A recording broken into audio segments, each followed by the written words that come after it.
Shema Israel Adonai Eloheinu Adonai Echad. Shema Israel Adonai Eloheinu Adonai Echad. Escuta, Israel, o Senhor é nosso Deus, é o Senhor. Escuta, Israel, o Senhor é nosso Deus, é o Senhor.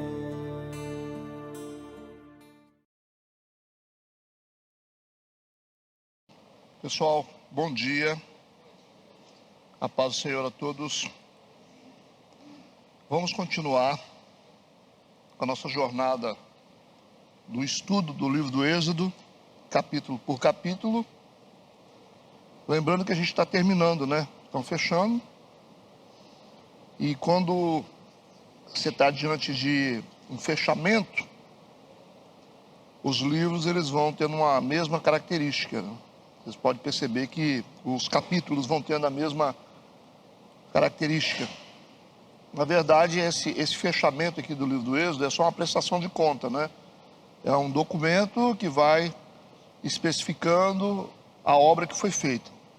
Primeiro você vê a seleção de materiais, aquela coisa toda, o que tinha que ser feito, e aqui a prestação de conta daquilo que foi feito, né?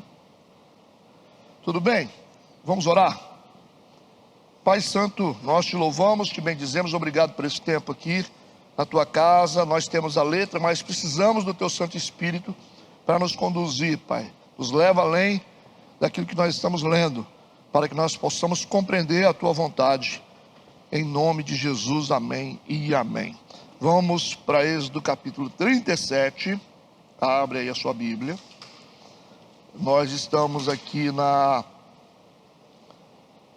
exposição dos materiais do tabernáculo, né? A gente entendeu que cada material empregado no tabernáculo, assim como os utensílios, cada um tem uma informação a respeito de Cristo, a respeito dos princípios espirituais. Quero ler alguns versículos para a gente fazer a introdução. Vamos lá. Êxodo 37. O texto diz assim: Fez também Bezalel a arca de madeira de acácia.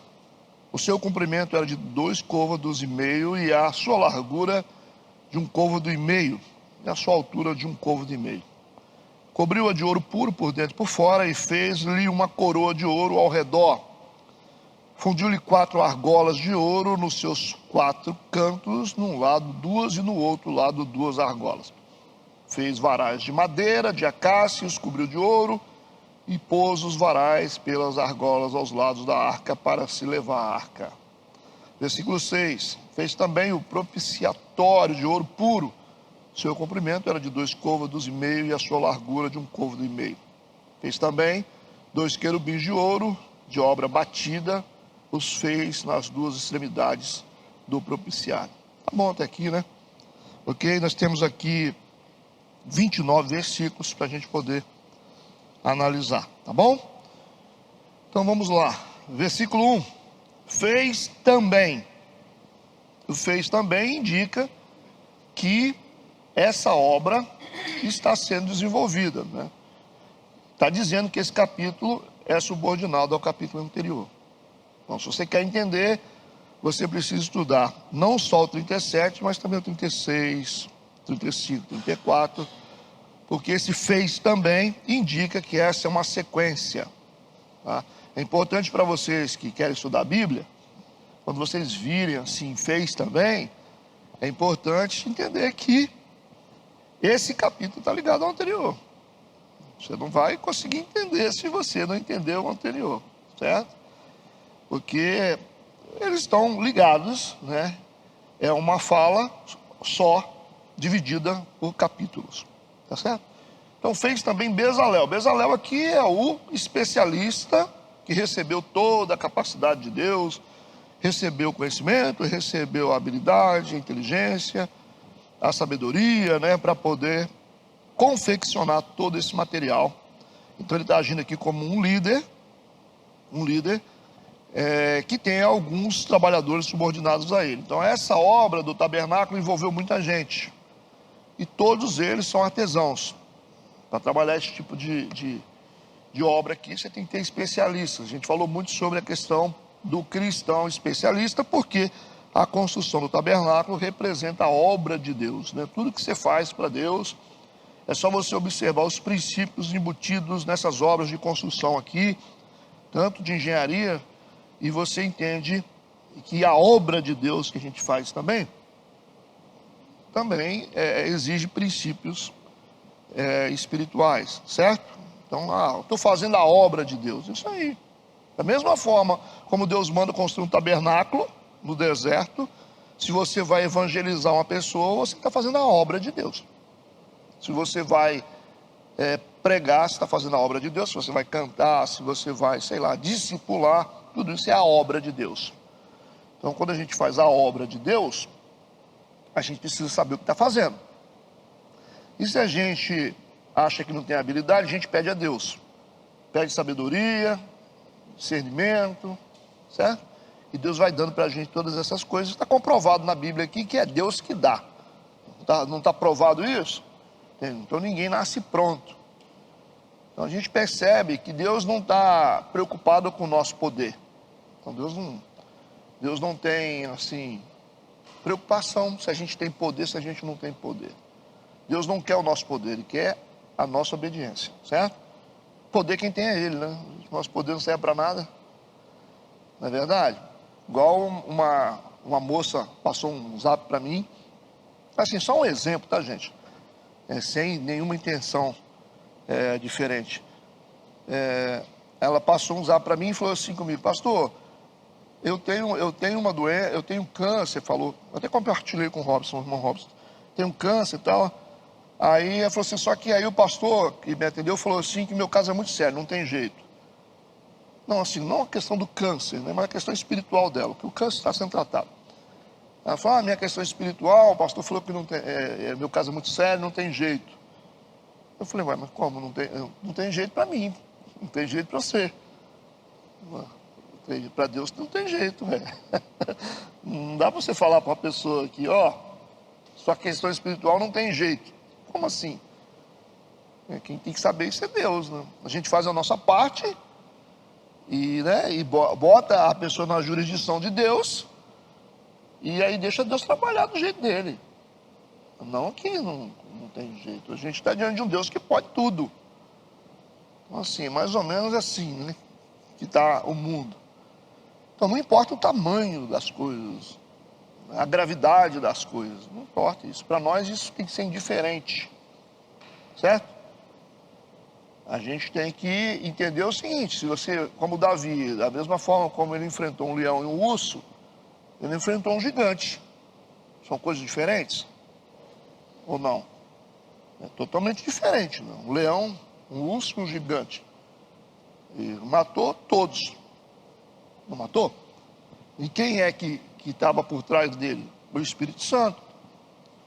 Então não importa se é urso, se é leão, se é gigante, se é problema financeiro, se é doença, se é problema de Deus, não é nosso. Não é verdade? A gente só lança pedra. Quem direciona ela é Cristo, é o Espírito Santo. Então a gente tem que entender essas coisas que, quando a gente realmente olha para as coisas medindo a nossa capacidade, com certeza a gente não vai fazer nada para Deus. Quem é que faz um tabernáculo desse? Nessa condição aqui, com esses materiais, com essas precisões, só Deus. Quem constrói uma arca para poder salvar várias pessoas, várias não, né? Uma família, né? Uma família e vários animais, né? Só Deus. Só Deus pode fazer isso. Então a gente precisa se colocar no nosso lugar, né? Ok? Nunca olhe para os problemas se baseando na sua força. Nunca faça isso. Senão você não vai fazer nada. Você não vai fazer nada para Deus se você for olhar para a sua força. Deus não está preocupado com isso. Se tivesse preocupado, todos os caras que foram chamados eram todos capacitados. E o que a gente vê é que não é. A maioria dos homens que foram chamados por Deus aqui disseram: mas eu não sei falar, eu não passo de um menino, a minha família é a pior família que tem aqui, como é que faz? Mas ele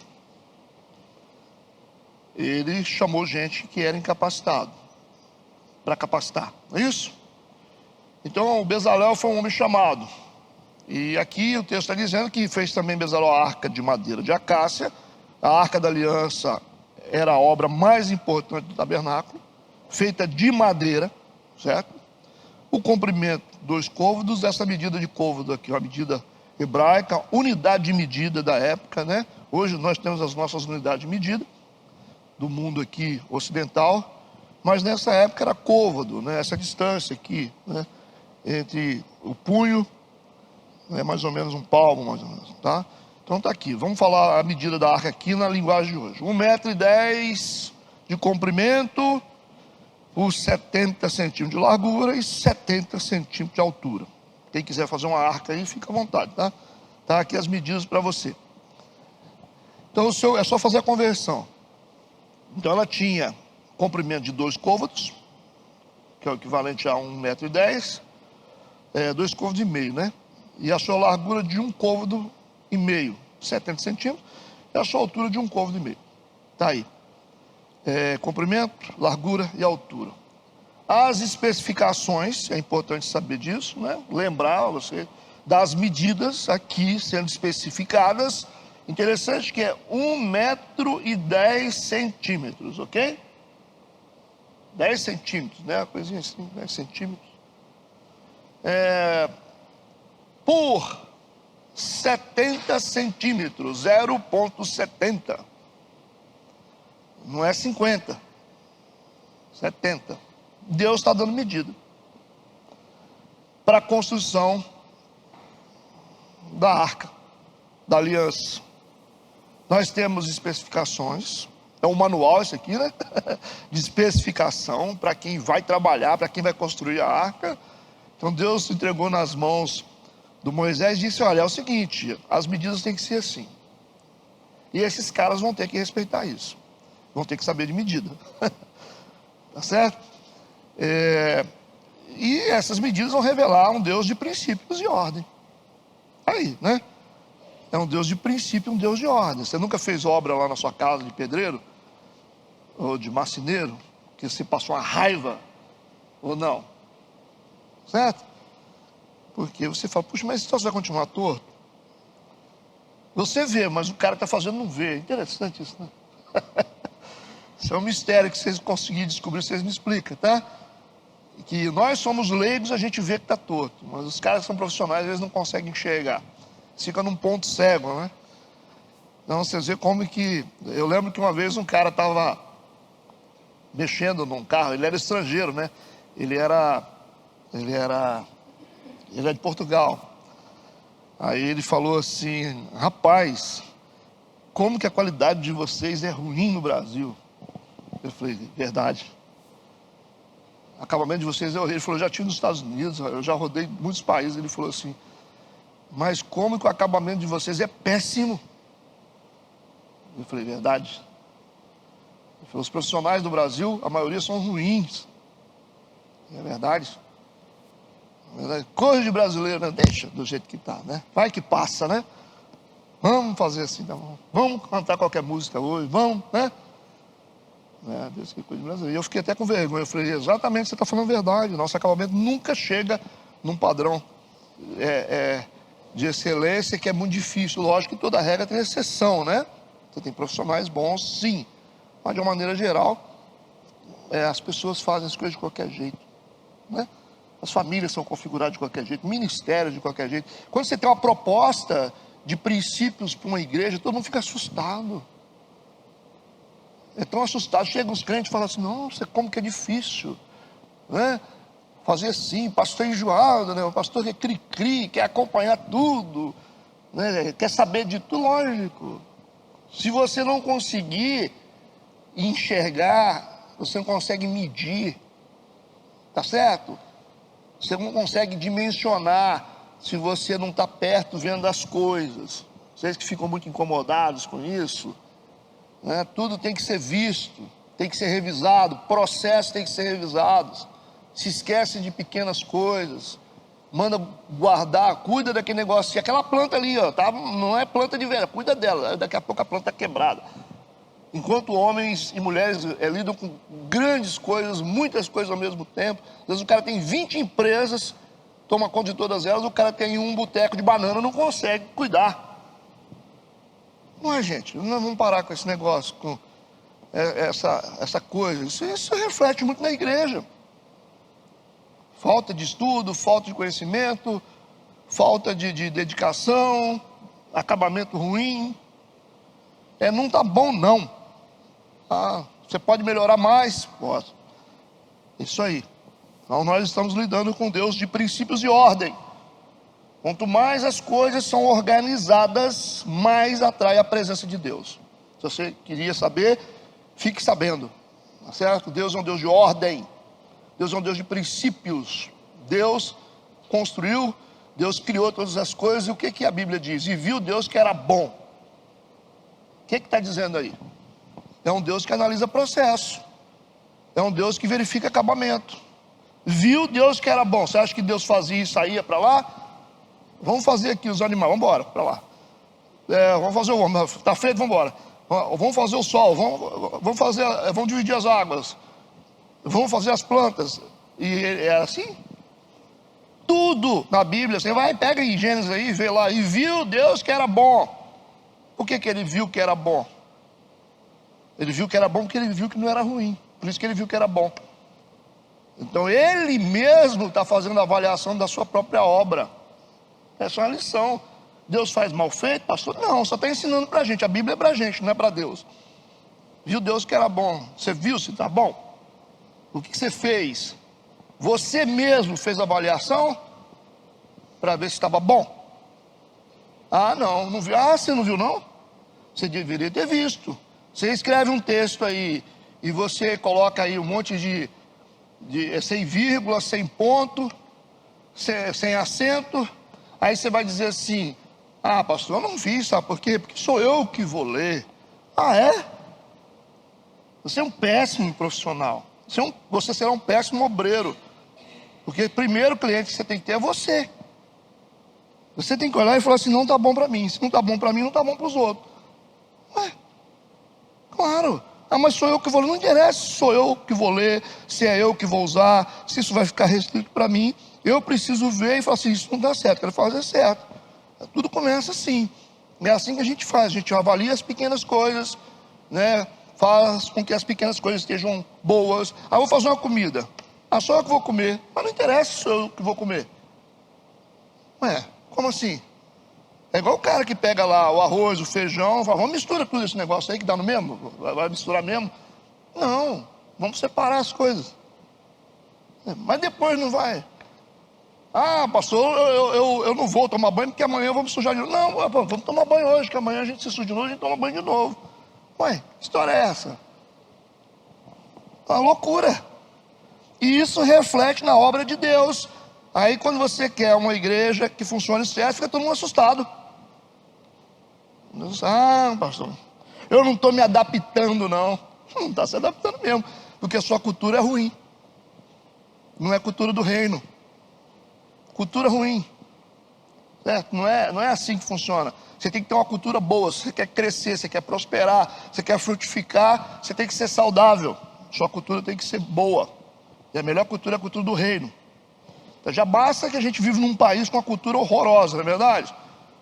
Uma cultura horrorosa, né? Com valores invertidos, certo? Então nós precisamos de uma cultura boa. Combinado?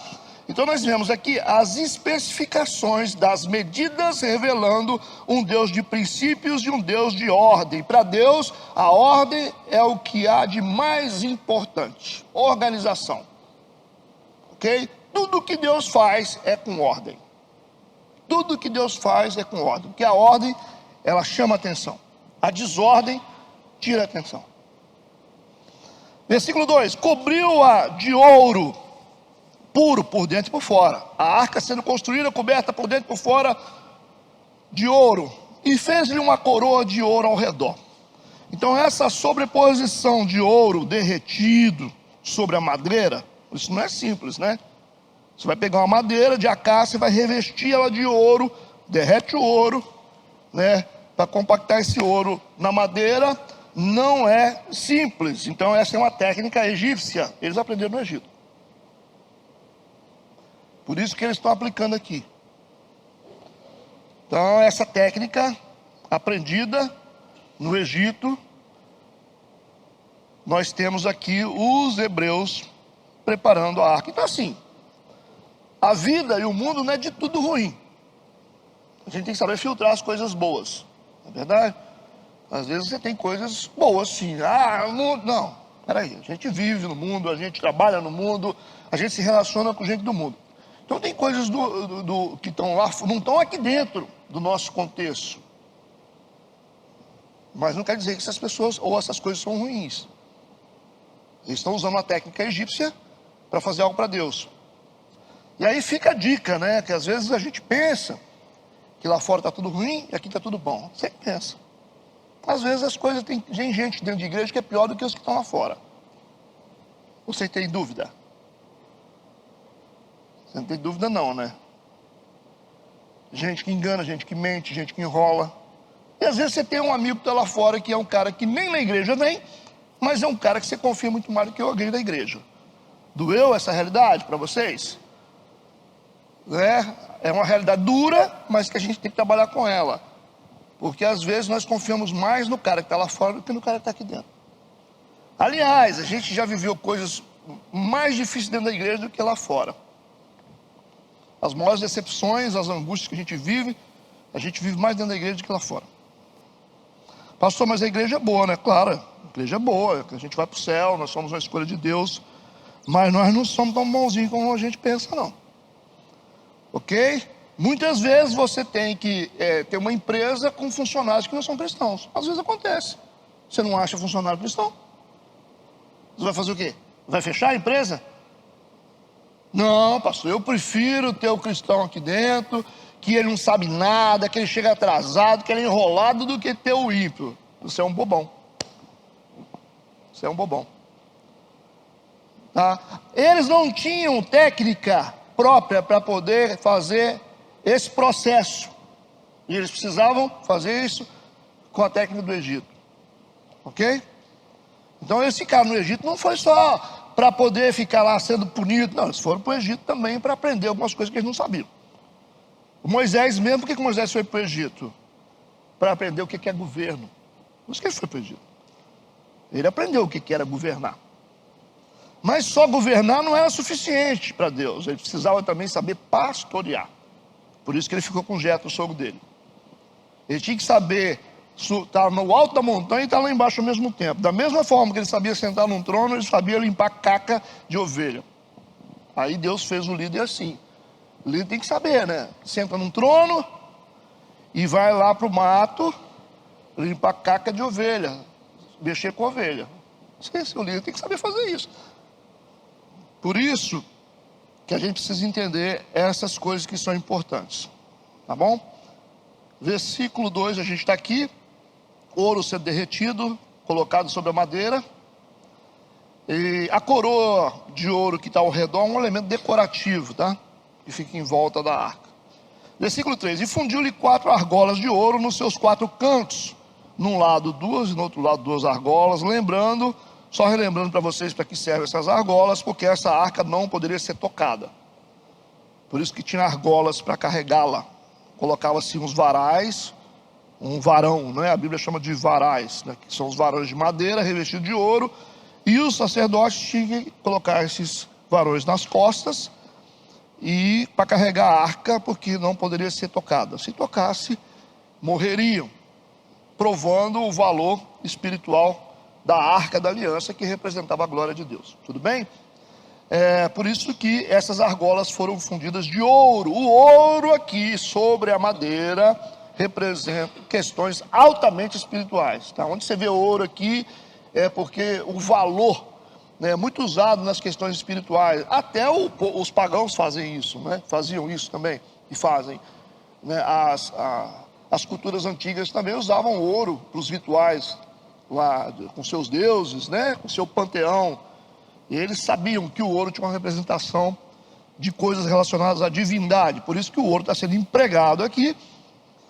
Também o Egito fazia a mesma coisa. O Egito fazia a mesma coisa, usava ouro para as questões sacerdotais. Hoje você vê também até na Igreja Católica, no Vaticano lá, que está cheio de ouro, né? Representando um valor espiritual. Mas a gente tem outro pensamento a respeito disso, que se vendesse esse ouro aí, dava para alimentar muita gente.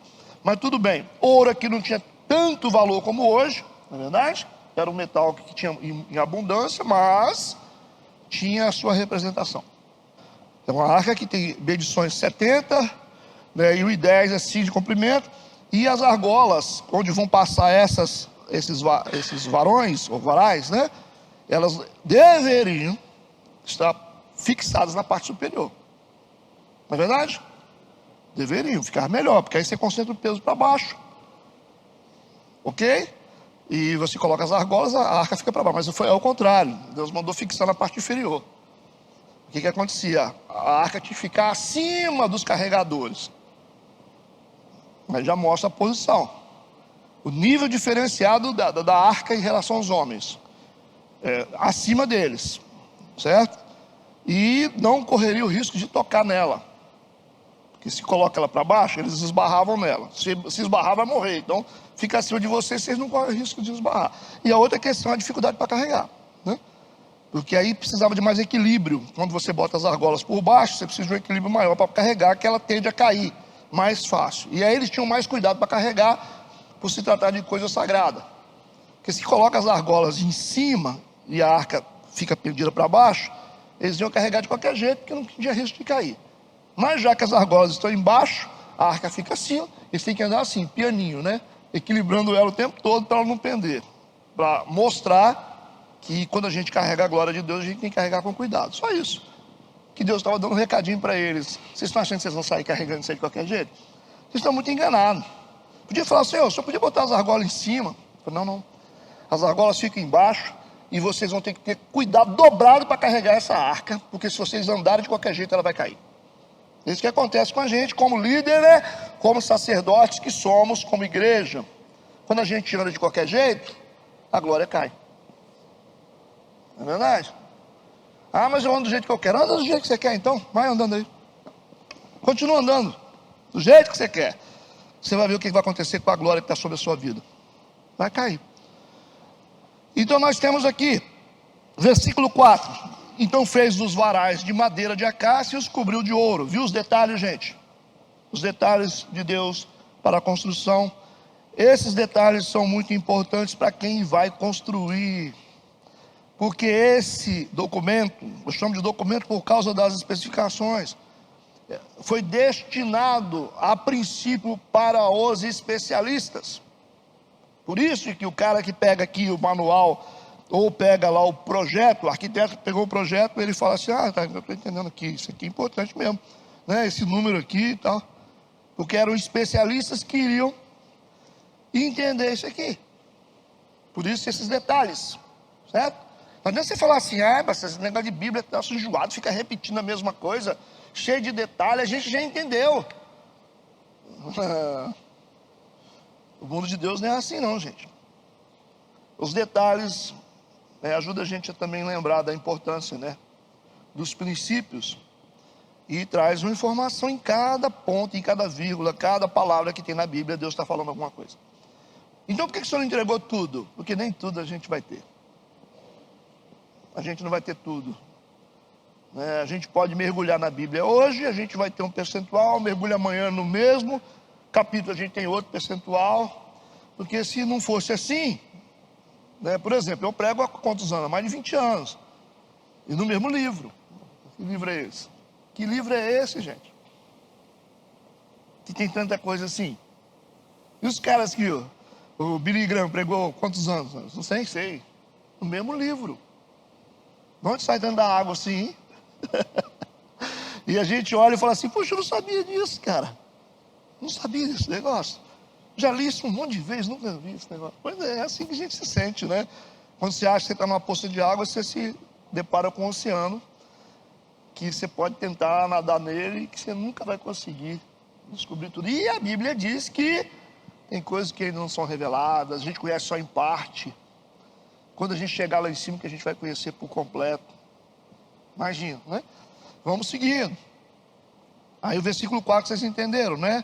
Os varais de madeira de acácia, madeira bruta, madeira dura. E quando ela cresce com espinho. Representa a gente, né? Que Deus dá forma, modela e coloca ouro por cima. E os cobriu de ouro. Essas varas deveriam ser ornamentadas no mesmo estilo da própria arca.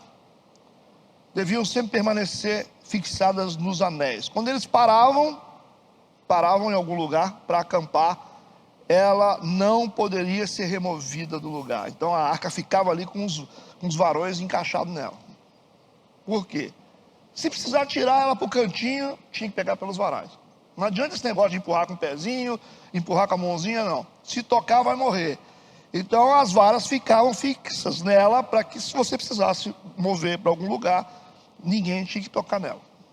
É um troço sério, né? É uma simbologia, mas seríssima.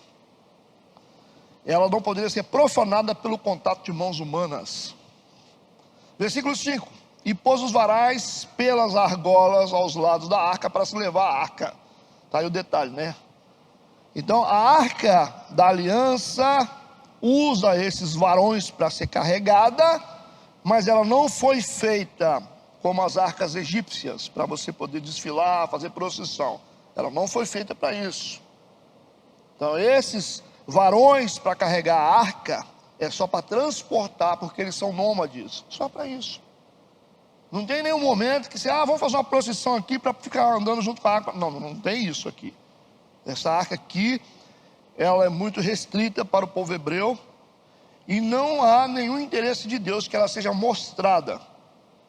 Os varais ou varões só servem para transporte quando eles estão saindo do acampamento e indo para outro acampamento. Tudo bem? Eles não tinham acampamento, é lugar fixo, são nômades e eles precisam carregar o tempo todo. Versículo 6. Fez também o propiciatório de ouro puro. Seu comprimento era de 2,5 côvados e a sua largura de 1,5 côvado. Está aqui, a tampa da arca é o propiciatório, ok? Só que essa tampa da arca, ela é feita de ouro maciço, puro. Diferente. Tampa da arca, feita de ouro puro. Está entendido? Ou não? Por que, pastor, que Deus mandou fazer o propiciatório, que é a tampa da arca de ouro puro? Porque ela é cobertura. Certo?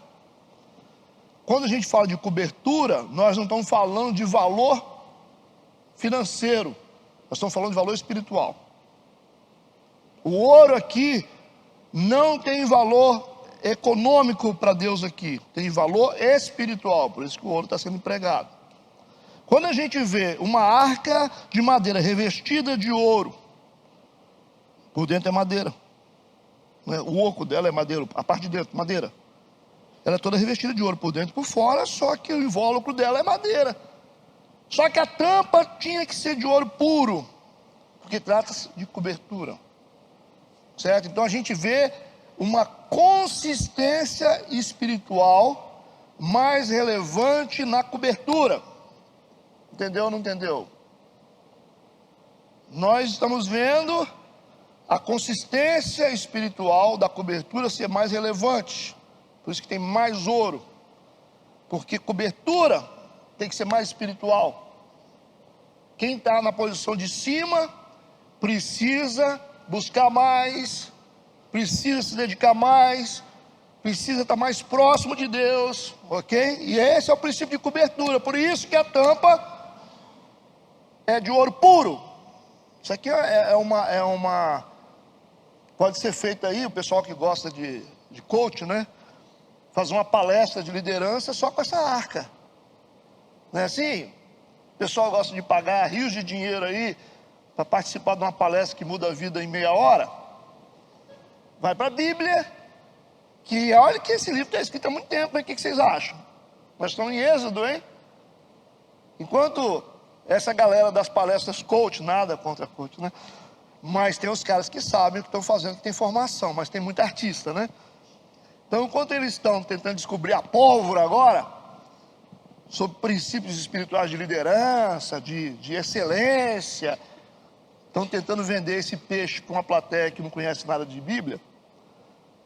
Aí você paga, cara, a gente tem de graça um livro que muda o mundo, que levantou reis, não é verdade? Fez o homem mais sábio do mundo, né, na posição de maior autoridade do mundo, foi Salomão com esse livro aqui. Então assim, a gente fica assim, a gente gosta de deixar Deus de lado e ir atrás das coisas achando que, mas Deus tem tudo que a gente precisa. Então quem está na posição de cima, entenda, pastor, então quer dizer que o cara, a tampa é toda de ouro porque ele é mais importante? Não. Nós estamos falando de espiritualidade, nós estamos falando aqui de questões econômicas, não, estamos falando de grau de espiritualidade. A consistência da tampa, toda de ouro, representa quem está sobre. Mas só para você ficar mais sossegado aí no seu coração, só você lembrar aqui, no mesmo versículo, que a tampa tem a mesma medida da arca. Isso representa que todos têm a mesma medida, tanto o que está em cima como o que está embaixo, que é a mesma medida, está dentro do mesmo padrão legal de Deus. Nós somos todos iguais, sendo líderes, quem é pastor, quem não é pastor, quem é ovelha, quem não é ovelha, quem limpa lá fora, ou quem prega aqui, não interessa. Todos têm a mesma medida, mas precisamos entender a dimensão espiritual que existe em quem está sobre você. Deu para entender? Pastor, mas eu estudo mais. Não interessa. Quem está sobre você tem uma unção de Deus. Aí às vezes é um senhorzinho de 80 anos que nunca foi na escola, e você fez 3 faculdades, mas se Deus colocou ele numa posição, acabou. Davi não se tornou rei e Deus pegou ele no pasto? E aí? Todos os filhos se apresentaram lá, aquilo, todo mundo bonito. Mas acabou os meninos? Acabou. Mas tem um que está lá no meio do mato, lá cuidando das ovelhas. Mas aquele lá não, desse tamanhozinho assim, enferrujado, cheio de pintinha, tem cara de rei. Ele falou, pode trazer. Aí quando ele chega lá, Samuel olhou e falou, ele é o rei. Deus falou no ouvido dele. Entende o que eu estou falando? É isso que a gente precisa entender. Era um menino que se tornou um grande rei, um homem segundo o coração de Deus. Tá certo? É assim que Deus faz as escolhas dele. Então Deus precisa ser respeitado nas escolhas dele. Pastor, mas eu não concordo. Você não concorda, mas Deus escolheu ela ali, vai fazer o quê? Você vai fazer o quê? Você vai brigar com Deus? Vamos lá. Versículo 7. Fez também 2 querubins de ouro. Uai, pastor, pode? Não está violando o princípio de Êxodo 20 aqui não? Fazer imagem de escultura de coisas que estão no céu, coisas que estão debaixo da terra, coisas que estão no mar. Não está proibido no livro do Êxodo, nos 10 mandamentos, que nós não podemos fazer imagem de escultura de nada. Como que Deus mandou fazer 2 querubins de ouro? E aí? Como é que nós saímos dessa? Né? Fez também 2 querubins, 2 anjos de ouro, de obra batida, maciço, tá? Ouro maciço. Opa! Os fez nas 2 extremidades do propiciário, construído sobre a arca, tudo na mesma peça. Um querubim na extremidade de um lado e o outro na outra extremidade do outro lado, de uma só peça com o propiciário. A tampa e os querubins eram feitos de uma peça só. Fez os querubins nas 2 extremidades dele, um querubim de frente para o outro, em cima da arca. Qual é o problema aqui de construir imagem de esculturas? O problema não é a construção, eu já falei, o problema é a adoração. Tá certo? O problema não é a construção, o problema é a adoração, porque o que está escrito lá em Êxodo 20 é: não adorarás, não prestarás culto. É só isso. Agora a construção, qual é o problema? Eu não gosto de ter imaginada. Mas o cara comprou lá no museu de arte, não sei o quê, uma mulher com um cântaro lá representando a samaritana. Comprou de bronze lá no museu, viajou lá, né? Aí chegou na casa da Bárbara, a Aline chegou lá e falou: nossa, idólatra, está repreendido no nome de Jesus. Nada disso. Não tem nada a ver. Se você quiser continuar inventando, você pode inventar. Vocês podem inventar, vocês ficam à vontade, não tem problema. E crente gosta disso, fica inventando, né? O problema não está na construção, o problema está na adoração. Por isso que Deus aqui está mostrando que Ele mandou construir 2 querubins. Então, porque isso aqui não é para... é só um simbolismo. Entendeu o que eu falei ou não? Vocês querem questionar alguma coisa? Está entendido? A gente estudou nas outras aulas sobre isso, né? Não é isso. Às vezes não é o que você tem no seu corpo, mas é o culto que você presta àquilo que está no seu corpo. É a motivação que é o problema, gente. Às vezes a pessoa bota uma coisa para se tornar uma prostituta, para poder se mostrar para um homem ou para uma mulher. O problema nosso é a motivação. Não é? Um óculos pode fazer mal para você, se você coloca a motivação errada. Eu tinha um amigo que ele era doido para usar óculos. Nunca vi um trem desse. Já viu um trem desse? Mas ele tinha outras vaidades, né? Que já revelava que ele era muito vaidoso. Se achava. Aquele cara quer ser o que não é. E ele na cabeça dele, ele tinha assim, que se ele usasse óculos, ele tinha um ar de inteligente. É mole? Usa esse negócio, vocês vão ver como é que é bom. Como é que incomoda a gente. Não é sinal de inteligência, é sinal de que você está com problema mesmo. Tá? Você quer... Você está com um problema que o outro que não tem, o óculos não tem. Só isso. Aí o que ele fez? Ele comprou um óculos sem grau. Ele ficava usando aquele negócio. Aí eu falei: você está usando óculos? Sem grau, só para dar um... Meu Deus do céu. Enquanto um quer tirar, o outro quer colocar. Estou doido para tirar. Então a motivação do cara era a vaidade. Entendeu? Até um óculos não tem problema. Então a gente fica, às vezes, procurando cabelo em ovo em coisas que não é necessário. Crente tem mania. Crente que não tem coisa para fazer, fica inventando moda. Vê demônio aqui, demônio ali. Não, demônio essa porta aí. Demônio isso aí, ó. Você sabia, pastor, que esse negócio dessa árvore aí, a árvore de Natal, esse negócio da árvore de Natal. A árvore de Natal que tinha lá, os espíritos da floresta. Aí começa a inventar. Aí você senta perto dele e fala: explica isso, não sabe. Não sabe, ouviu falar. Não sabe, ouviu falar e fica inventando moda para ficar sabotando a igreja, impedindo o crescimento da igreja em coisas que são fundamentais. Aí fica criando um monte de coisa dentro de igreja, um monte de proibição dentro de igreja e não foca na Bíblia. Sabe por que não foca? Porque a Bíblia liberta, gente. O problema é esse, a Bíblia liberta, e o cara não vai para a Bíblia, né? Porque se você começar a se aprofundar na Bíblia, você vai tirar um monte de pastor de cima do altar. Então eu falei assim: você não pode ser pastor não, você também não, porque a Bíblia diz que você está fora do padrão.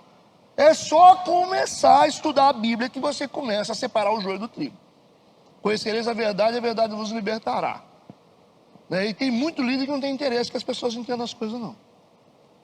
Tanto não tinha interesse que o catolicismo queimava as Bíblias. A religião queimava as Bíblias para que as pessoas não tinham acesso à verdade. E a verdade deles ficava só na mão das lideranças, né? Dos papas. Não vai deixar. Aí o Martinho Lutero, enxerido, foi lá ler a Bíblia e descobriu que a salvação era pela graça. Ele olhou e falou: peraí, que quer dizer que Deus me ama e que eu não preciso pagar para ser salvo? Para quê, né? Para quê? O Martinho Lutero foi lá diante do Papa e falou: Vocês estão tudo errado, hein? Não, esse cara é um herege, manda matar esse cara. Se a Bíblia está dizendo que a salvação é pela graça, não tem que pagar para salvação, não tem que pagar indulgência, não. Que história é essa? Era libertador. Aí tocaram fogo nas Bíblias, ninguém podia ter Bíblia, porque se conhecesse, começava a se ler, começava a se libertar, né? Então, o que aconteceu com a Reforma Protestante foi isso. O problema da Reforma Protestante foi estudar a Bíblia. Quando os caras resolveram estudar a Bíblia, eles jogaram a religião no chão. Certo? Jogaram a religião no chão. E aí começou o movimento, né, de renovação, que está até hoje aí. Melhor se deixar todo mundo cego. O pastor fala o que quer, ninguém pensa nada e só diz assim: sim, senhor. O senhor falou, está falado. Pau é pedra, pastor? Pau é pedra. Tá certo. Tá bom, o senhor é o líder, o senhor está sabendo o que está fazendo. Não dá chance para as pessoas estudarem a Bíblia e pesquisarem, abrir a mente, né? Às vezes a gente está criando gente para a gente, né? Não cria para Deus. Por isso tem esse monte de gente doente no mundo aí, que quando perde o pastor cai, quando sai da igreja cai.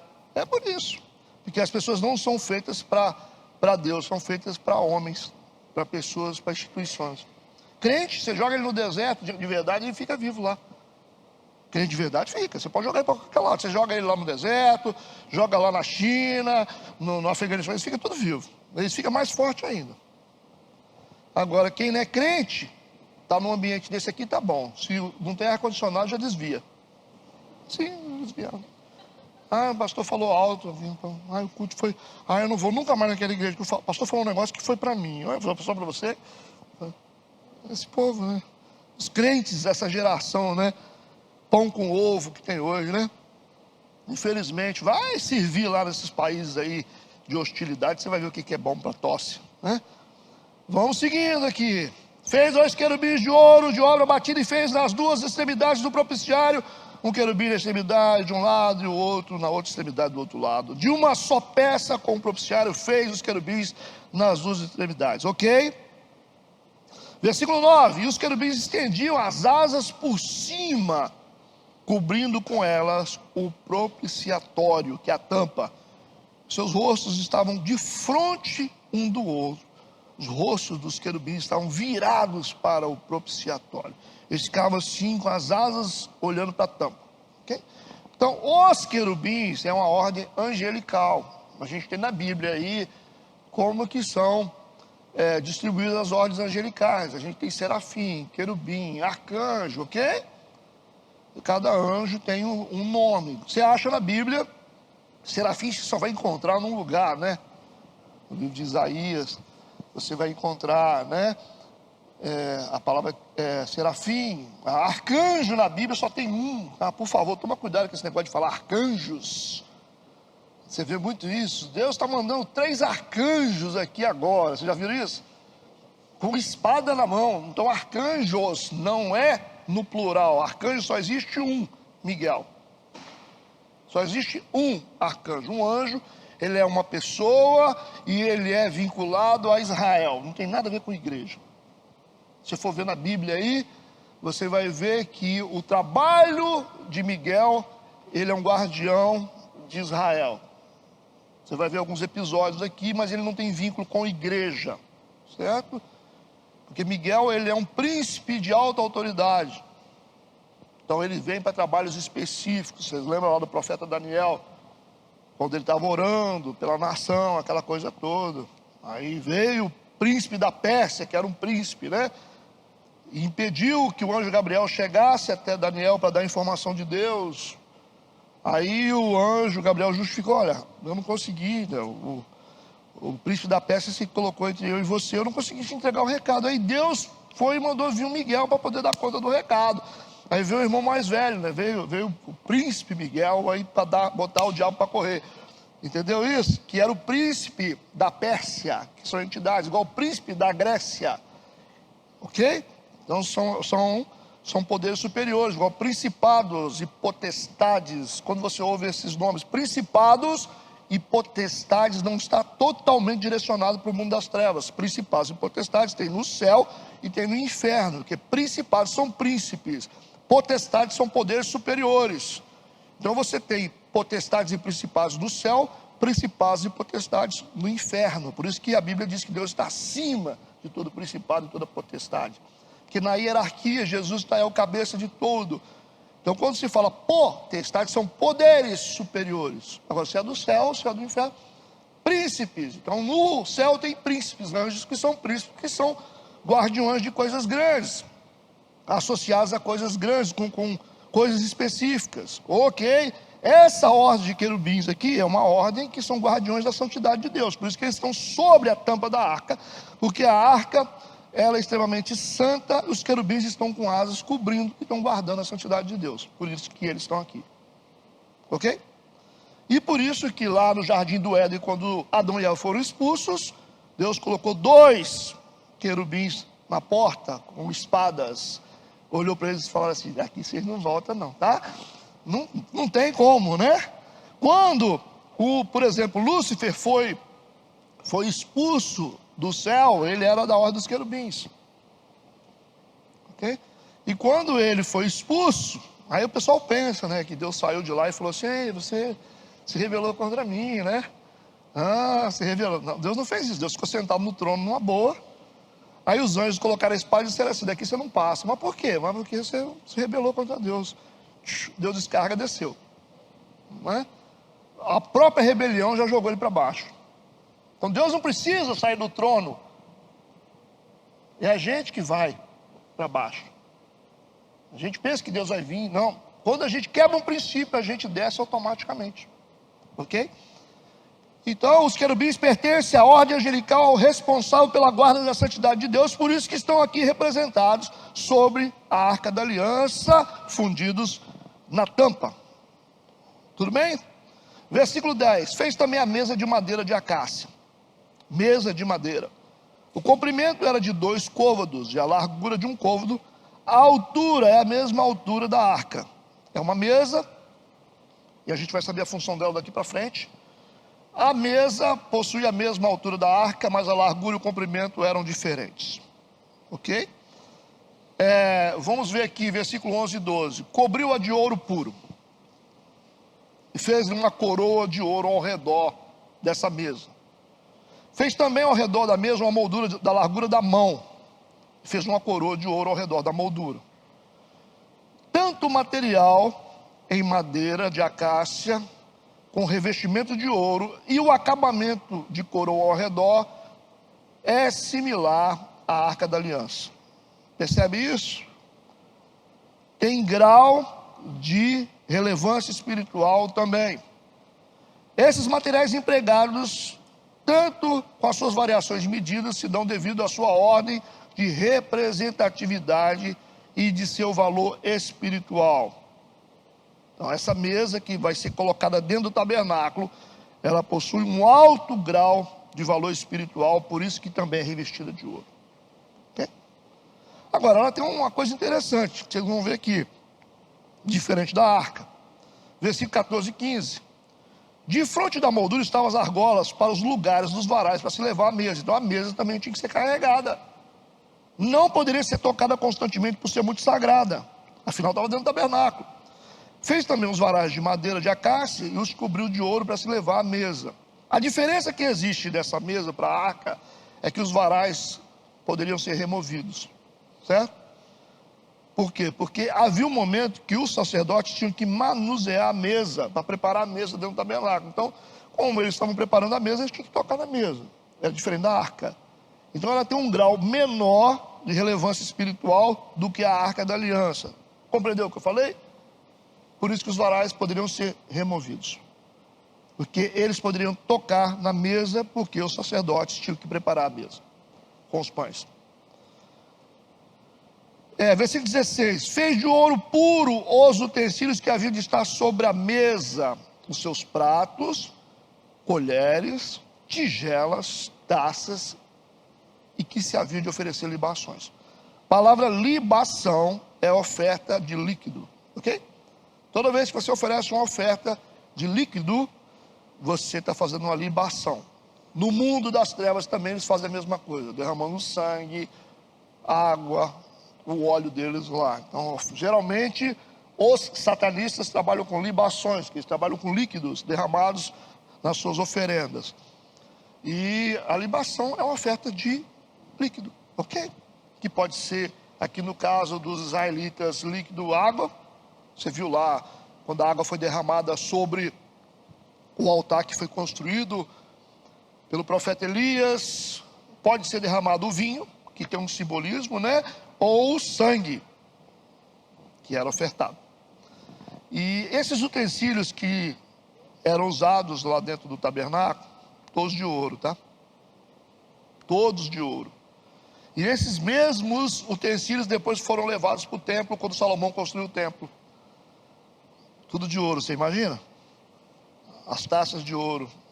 Quando Nabucodonosor entrou no templo e saqueou o templo, ele levou tudo isso para o palácio dele.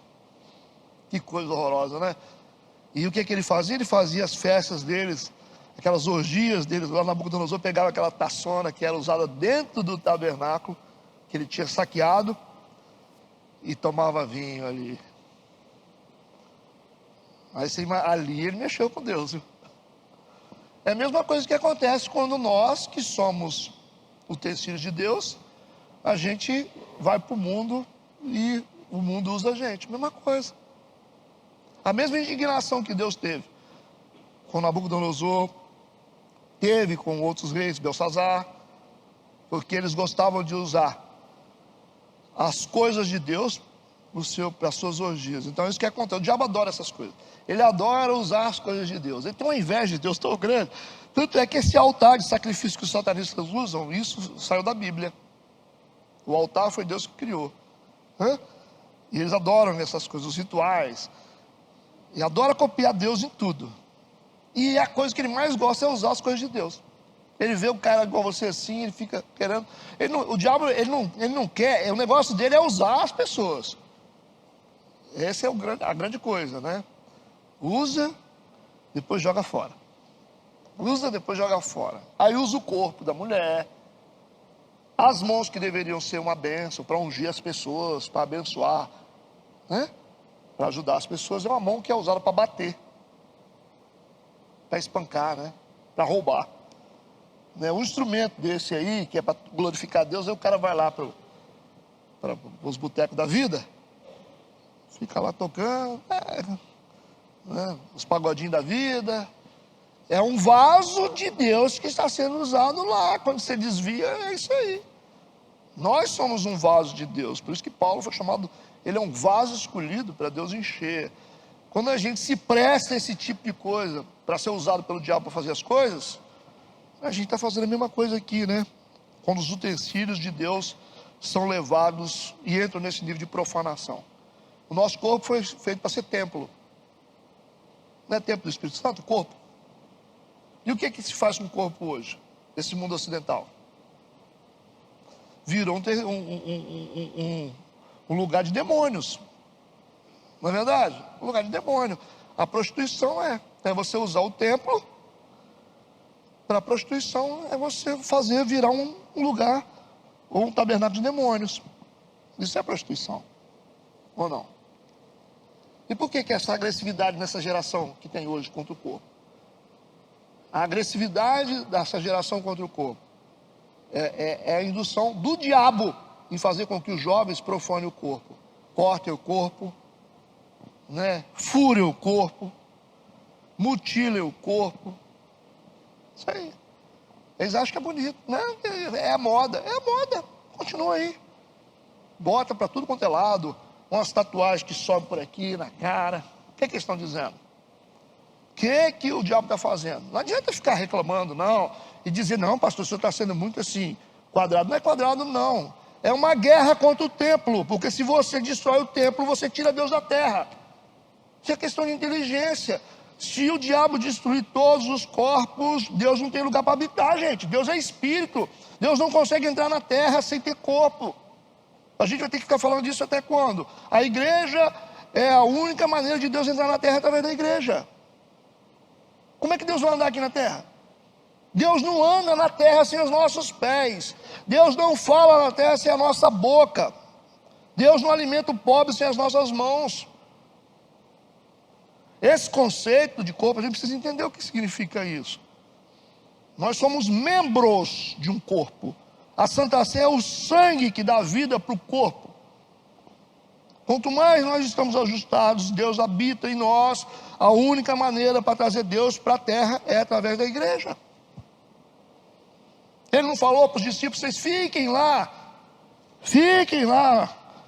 né, em Jerusalém, lá no cenáculo, me espera. O Pedro: não, mas eu queria ir pregar. Não, Pedro, se você for pregar, você vai matar as pessoas, Pedro. Espera. Os discípulos já estavam afoitos para ir poder evangelizar, para pregar pelo mundo. Jesus disse: ficai em Jerusalém, até que vocês sejam revestidos de poder. Vocês não podem fazer sem mim. Aí ficaram unidos. De repente veio um som como de um vento, e línguas pousaram sobre a cabeça de todos, foram cheios do Espírito Santo. Quando Pedro saiu e pregou, ele ganhou 3.000 almas, gente. Entendeu? Quem é que ganhou as almas? Foi o próprio Deus. Quem é que Pedro, quando subiu no templo lá, Pedro e João subindo na hora da oração, aí tem lá o paralítico pedindo uma esmola. Pedro falou: olha para nós, eu não tenho ouro nem prata, né? Mas o que eu tenho eu te dou. O que você tem aí? Levanta e anda. Quem é que estava fazendo o cara levantar e andar? Deus nele. Deus nele. Então, como que Deus vai ajudar as pessoas? Como é que Deus vai fazer obras aqui nessa terra sem nós? Não, pastor, Deus é muito poderoso. Se Deus quiser, Deus não vai. Deus, ele precisa de autorização para entrar na terra. Nossa, eu falo um negócio desse, se você sair daqui, tem gente que vai falar: nossa, o pastor é o maior herege que tem.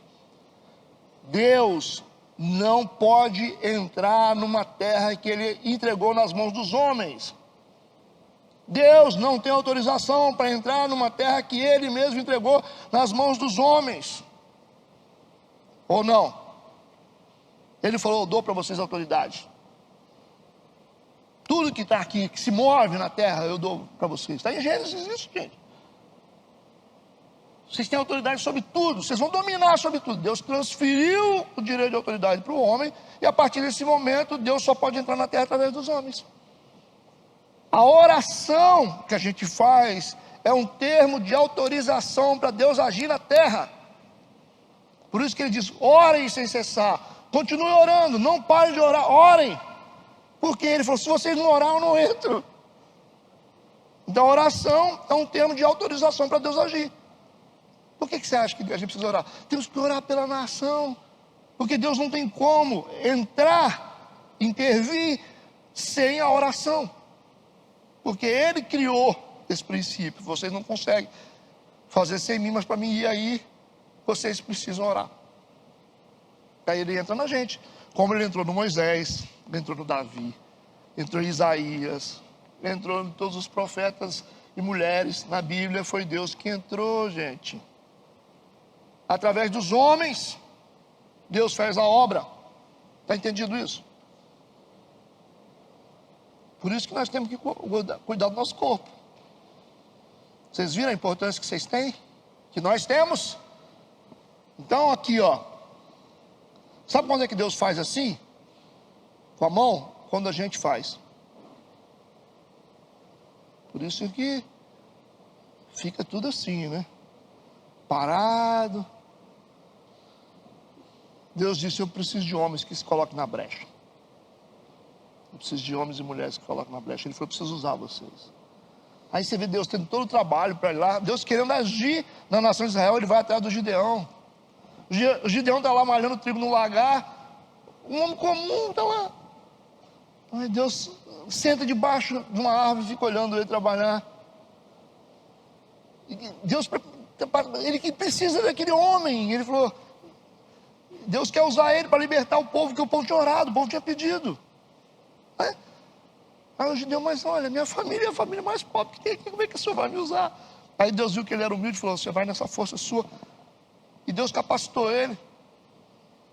Sansão, a Bíblia diz que Sansão, para destruir os filisteus, ele era tomado pelo Espírito Santo, gente. O Espírito Santo enchia ele, e ele matava milhares de filisteus de uma vez. Era Deus usando ele. O Sansão era a resposta de oração do povo. Olha lá no início, o povo perecendo na mão dos inimigos, e eles começam a clamar a Deus. Aí Deus pega, faz nascer um homem, e Deus espera esse homem crescer, até que ele esteja pronto para que Deus possa entrar nele. Fez isso com Moisés, com todos os libertadores da Bíblia, certo? Então, Deus precisa de homens nessa geração. Ué, se a igreja para, aí, pastor, Deus vai parar? Deus não vai parar porque ele vai atrás de outros. É porque ele vai atrás de outros. Se a gente não faz, ele chama outro. É por isso que volta e meia você vê o cara está numa posição, ele sai, Deus levanta outro. Sai, Deus levanta outro. Porque Deus vai sempre levantar outro. E nem que se ele estiver aqui por meio do mato atrás desse outro. Às vezes o cara está lá no cafundó do Judas, lá capinando lá, no matagal, com um chapéu de palha, mas Deus não acha ninguém aqui nos shoppings da vida. É isso que ele fez com Davi, ele achou Davi no meio do mato, cara. Nem na guerra tinha homens preparados para carregar Deus. E os caras de guerra não tinham um. Aí Deus achou um menino. Ah, vai ele, né? É um menino. Não tinha ninguém que tinha coração para carregar Deus. Hoje é a mesma coisa. Cadê os homens de Deus? Cadê as mulheres de Deus? Cadê esse povo? Ah, está com preguiça. Fiquei assistindo Netflix até tarde, pastor. Sério? Tá bom, então. Continua aí. Do jeito que você está. Mas Deus não tem pressa também, que Ele espera a gente morrer para levantar outro. Esperou Moisés quantos anos? 80. Deus esperou Moisés 80 anos. Então espera ele. Um dia para ele é como 1000. Versículos 17 a 24. Fez também o candelabro de ouro puro, de obra batida. Fez este candelabro, o seu pedestal, as suas hastes, os seus copos, as suas maçãs, as suas flores, formavam com ele uma só peça. Eu continuo lendo. 6 hastes saíam do seu lado, 3 hastes do candelabro de um lado dele, e 3 do outro lado. Numa haste estavam 3 copos de feitio de amêndoas, um botão e uma flor, e na outra haste 3 copos do feitio de amêndoas, um botão e uma flor. Assim eram as 6 hastes que saíam do candelabro. Talvez você ache que são muitos detalhes, mas para quem vai construir, isso é muito importante. Versículo 20. Mas no mesmo candelabro havia 4 copos de feitio de amêndoas, com seus botões e com as suas flores, e havia um botão debaixo das 2 hastes da mesma peça, e outro botão debaixo das 2 hastes da mesma peça, e mais um botão debaixo das 2 hastes da mesma peça. Assim se fez para 6 hastes que saíam dele. Seus botões e as suas hastes eram da mesma peça. Repetição, técnica judaica, normal. Tudo era uma obra batida de ouro puro, e fez-lhe de ouro puro 7 lâmpadas com seus espevitadores e os seus apagadores. De um talento de ouro puro fez o candelabro e todos os seus utensílios. Está falando simplesmente do candelabro aqui, os detalhes dele. Era uma obra muito importante para o tabernáculo, porque tinha que estar cheio de azeite e permanecer aceso o tempo todo, representando Jesus como a luz do mundo, uma luz que nunca se apaga. Esse utensílio chamado candelabro também possui outros nomes, né, como menorá, castiçal, luminária, lâmpada.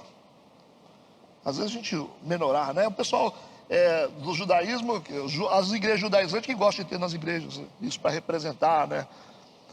Mas é só um simbolismo de Cristo, como todos os utensílios do tabernáculo apontavam para Cristo. A mesa de pães, Cristo é o pão da vida. A menorá, o candelabro, Cristo, a luz do mundo.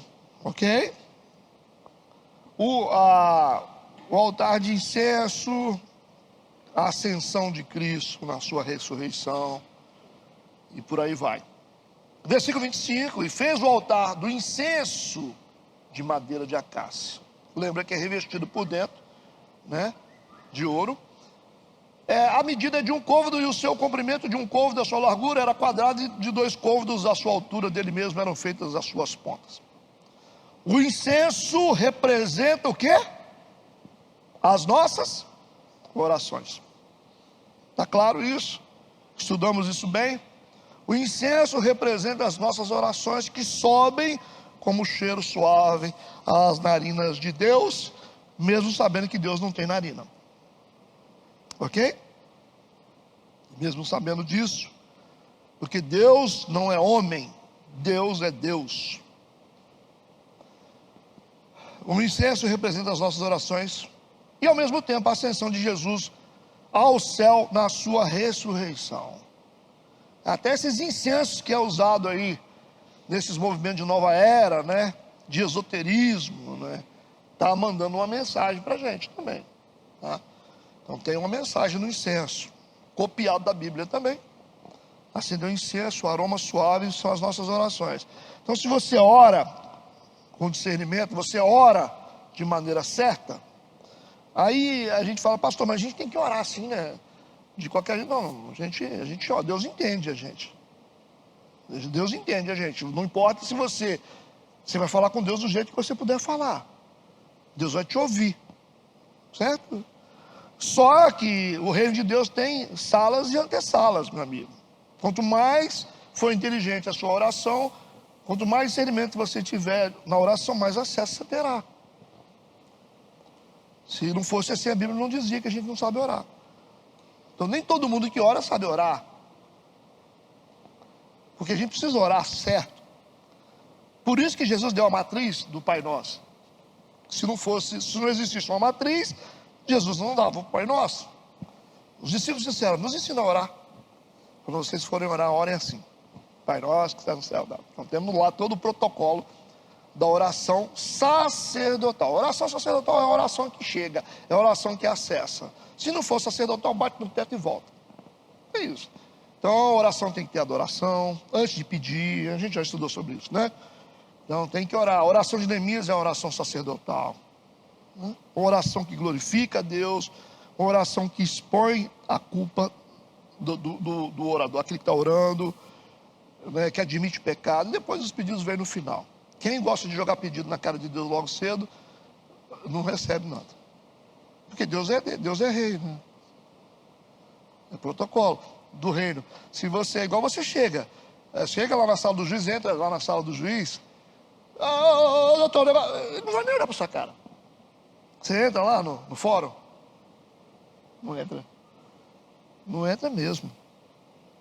Porque se entrar, não tem princípio legal. Se você entrar num reino de qualquer jeito, isso não é reino. É isso que Deus está ensinando para a gente. Se você entrar diante do rei de qualquer jeito, isso não é reino. Pastor, a gente não tem que ir como está? Sim, como pecador, com as nossas culpas. Agora, reino é reino.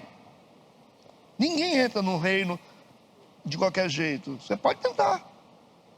Pode ir, pesquisa aí quem é que entra aqui reino. Nem tribo você entra. Você entra numa tribo, vai lá na tribo lá dos índios, lá na Amazônia, vê se você entra de qualquer jeito. Tem protocolo. Quem é o cacique? É o cacique lá. Tem que falar com ele. Então, Deus é rei. Ninguém se aproxima do rei sem respeitar o protocolo. Por isso que a gente tem que orar. E orar de forma correta. Né? Não igual o filho pródigo, pai, dá a minha parte que me cabe. Não, não é assim não. Não é assim não. A gente ora com entendimento e o Espírito Santo nos ajuda nisso. Nos ajudando a orar como convém. Peça ajuda ao Espírito Santo, você vai orar de maneira certa. Está explicado aí, porque às vezes a oração bate no teto, né? E volta. Versículo 26, cobre-o de ouro puro, né? Esse altar de incenso, tem as medidas dele aqui. A parte superior, as suas paredes ao redor e as suas pontas, e fez-lhe uma coroa de ouro ao redor. Esse ornamento aí de acabamento aparece em quase todos os utensílios, né? A mesma particularidade, né? De acabamento. São utensílios de ouro porque são extremamente sagrados, como tudo que está lá dentro do tabernáculo. Versículo 27, a gente caminha para o final. Fez-lhe também 2 argolas de ouro debaixo da sua coroa e os seus 2 cantos de ambos os seus lados, para neles se colocar os varais e com eles levá-los. Deveria também ser carregado com varais devido ao seu grau de representatividade espiritual. Versículo 28, os varais de madeira de acácia, mas coberto de ouro. Então a nossa relevância espiritual se dá nisso, quando nós somos cobertos pela glória de Deus, mas por dentro nós somos madeira ainda. Versículo 29, também fez o azeite santo da unção, o incenso aromático puro, qual obra do perfumista. Essas especiarias usadas na confecção do azeite representam o protocolo da unção. Você quer saber o protocolo para ter uma unção? É só você ir lá ver, né, as determinações como que o azeite era feito. Tem lá, mas lógico que é uma revelação. Se você quiser saber qual o protocolo da oração, é só você olhar as especiarias usadas na confecção do incenso aromático, que representa a oração. Então, tudo a gente consegue acesso no mundo de Deus, respeitando princípios legais. Tá certo? Aqui foi só um esboço desse documento detalhado, cheio de princípios espirituais. Sei que não é muito atrativo para estudar, mas tem muita importância, tá? Principalmente o pessoal que está acompanhando já há muito tempo, né? Entendido? Nós estamos na reta final, faltando apenas, acho que 3, né? Acho que faltam uns 3 capítulos só. Nós estamos no 37, tem o 38, 39, 40. 40 é número probatório, hein, gente? Misericórdia. 38, 39, 40. 3 capítulos só nos restam, depois a gente começa o livro de Josué. Desde o início. Que é mais leve, né? Mais tranquilo. E vocês vão ter oportunidade de falar mais um pouquinho. Não estou falando nada, né? Mas assim, fica aberto para vocês que quiserem falar, quiserem conversar, que seja algo relacionado ao estudo, ok? Não vem falar de que você comeu ontem não, que eu não quero saber. Na escola bíblica eu lembro, quando a gente começou a igreja, as irmãs falavam, pastor, fala, irmã. Não, testemunho não. Testemunho agora não dá não, é hora de estudo. Não, porque olha, eu tive um livramento, não tinha nada a ver com o estudo. Aquilo tomava o tempo do estudo todinho, a gente não conseguia ir para frente. Então vamos ser objetivos, tá? Em relação a essas coisas. Estamos entendidos por hoje, em relação a essas sombras, esses rituais. Nós estamos fechando o livro do Êxodo. É um livro complexo, mas eu creio que vocês estão aproveitando alguma coisa, tá bom? Tudo bem? Podemos terminar? Oremos. Pai, te louvamos, te bendizemos. Obrigado por esse tempo na tua casa. Que tenhamos um dia muito abençoado em nome de Jesus. Nos leva para os nossos lares, guardados pelo teu poder. Obrigado, Senhor. Amém e amém.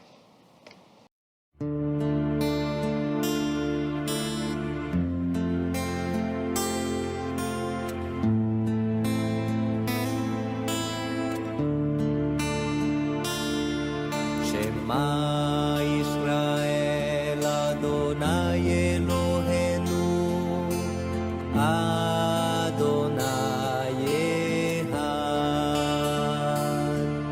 Shema Israel Adonai Eloheinu Adonai Echad. Escuta, Israel, o Senhor é nosso Deus.